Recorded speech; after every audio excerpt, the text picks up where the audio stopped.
Today we're going to talk about 3 reasons why people complain and how it can be damaging to your mental health. And if you stick around to the end of the video, I'll share a few tips on what you can do about it. Hi, my name is Nada Sanai, and I'm a licensed marriage and family therapist, and I post videos on mental health, self-improvement, and relationship dynamics. So let's get into it. So what do we mean when we use the term complain? The term is generally used when someone expresses dissatisfaction about something. It typically happens when there's a significant gap between our reality and our expectations. When things don't meet our expectations, it can make us feel disappointed or frustrated. And when we share those feelings with others, we're complaining. And we complain a lot. Researchers say on average, we complain about 30 times a day. But what makes us want to share those feelings with others? One reason is that they want to vent. Venting is another way of expressing strong and typically negative emotions to another person. When we feel negative emotions, it can cause a lot of stress and tension, and that can be uncomfortable. To reduce that uncomfortable feeling, some people vent. Think of it like a bunch of steam trapped in a pot of water. If you don't lift the lid, it might overflow. For example, let's say you have a difficult time dealing with a family member. Rather than sitting on those negative emotions to yourself, you may be more inclined to vent to your friend or your significant other and express those emotions. By venting, it will help reduce your stress and ease your emotional state. A second reason people complain is to bond with others. Humans are always looking for ways to connect with others, and complaining can be one way to do that. Some people complain to start a conversation, and others may complain to see if they share similar experiences. For example, let's say you and your friend go to try out a new restaurant. After the meal, she might turn to you and say, "That service was pretty horrible, right?" To which you may respond, "Yeah, I thought it was just me.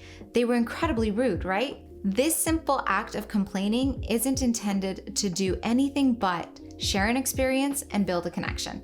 The third reason people complain is to notify someone of a problem.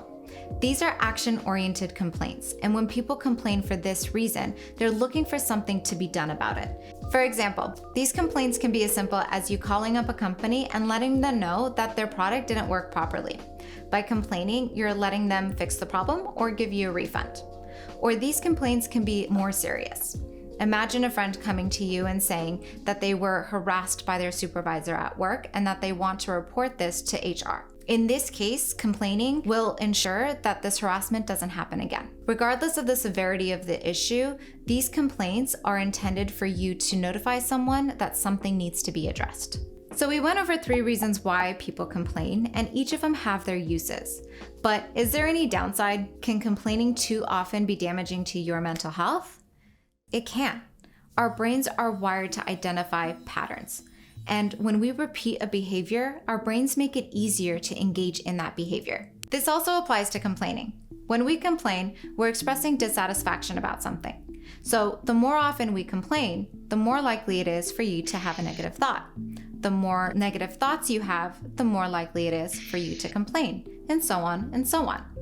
If this happens, you might turn into what we call a chronic complainer.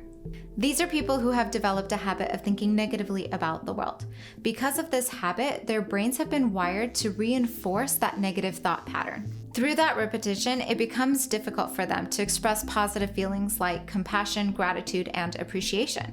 Their brains are preoccupied with what's wrong, and over time, they become addicted to that negativity. Not only is this detrimental to the chronic complainer's mental health, it has a substantial effect to those around them. Chronic complainers often impose their negativity on others, and it makes it difficult to work with.